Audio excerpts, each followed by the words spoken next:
Petrosi épinglé par le Trésor américain. Le régime Ouattara face à ces démons de la corruption. La Petrosi Holding, entreprise pétrolière étatique de la Côte d'Ivoire, créée en 1975, joue un rôle fondamental dans la gestion des ressources énergétiques du pays et contribue directement au budget de l'État. Cependant, la découverte récente d'un scandale de transactions douteuses impliquant la société ivoirienne a été signalée par le Trésor américain en raison de transactions suspectes de plusieurs milliards de francs CFA, exposant ainsi une facette inquiétante de la gestion des ressources publiques sous le régime du dictateur ivoirien Alassane Ouattara. En 2015, Petrosi a reçu un transfert électronique de fonds de la société Petro-West SA, basée aux Seychelles et à Lagos, d'un montant d'environ 6,3 millions de dollars, soit environ 3,1 milliards de francs CFA. Ce transfert, effectué via une banque suisse, a été identifié comme potentiellement douteux. Les documents relatifs aux factures d'achat et à l'accord de paiement révèlent une opacité troublante, exposant un schéma financier échappant aux normes de diligence les plus élémentaires.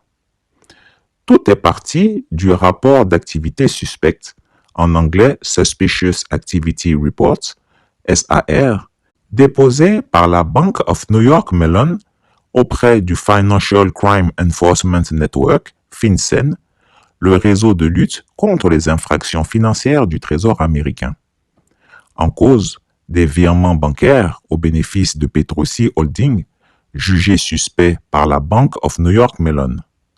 Dans le SAR numéro 31 0000 73 78 29 70, transmis par cet établissement financier au Trésor américain, le 5 mai 2015, Petro-West SA a envoyé via son compte auprès de la Banque de commerce et de placement SA, située à Genève, la somme de 6 292 072 dollars américains, soit 3 146 36 300 francs CFA au profit de Petrosi Holding sur le compte numéro CI 034 0101 011 310 150 376-79 logé à la Banque Atlantique Côte d'Ivoire.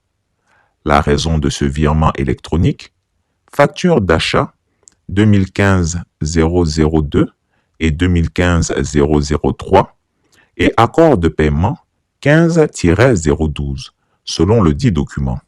Des responsables de Petrosi auraient validé cette transaction en dépit d'un manque flagrant de preuves de conformité. L'entreprise aurait négligé les mesures de précaution indispensables pour éviter les risques de blanchiment d'argent et de financement du terrorisme, des pratiques d'autant plus préoccupantes quand il s'agit de transactions avec des partenaires situés dans des paradis fiscaux, réputés pour leur opacité financière. Et Petro-West SA n'est pas spécialement reconnu pour sa transparence et la légalité de ses opérations. Voici ce que la Bank of New York Mellon a dit de Petro-West SA. Des recherches indiquent que Petro-West et MRS Group ont été impliqués dans un système dans lequel ils ont créé des sociétés pétrolières énergétiques offshore, appelées sociétés boîtes aux lettres, qui sont analogues à des sociétés écrans, ont effectué des transferts de navire à navire pour créer des documents intraçables, ont versé des subventions à des importateurs fantômes et inexistants, et se sont associés à des politiciens pour frauder les recettes fiscales du Nigeria entre 2009 et 2011.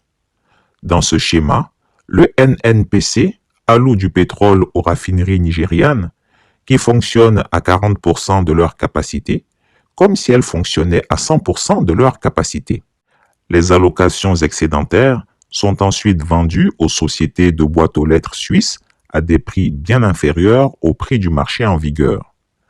Compte tenu des avantages fiscaux des sociétés offshore, on estime que le Nigeria a perdu environ 6,8 milliards de dollars, lit-on. Cette entreprise, spécialisée dans les opérations douteuses, les magouilles et les cavaleries financières a noué un partenariat avec la Petrosi au même moment où elle était sous surveillance des autorités financières américaines. Ainsi, la Petrosi a accepté des fonds provenant d'une société connue pour ses pratiques frauduleuses et qui se sert du trading pétrolier pour blanchir l'argent de la corruption. L'annonce de ce scandale a eu un impact considérable, ternissant durablement l'image de l'administration ivoirienne et renforçant la perception d'un manque de transparence dans la gestion publique.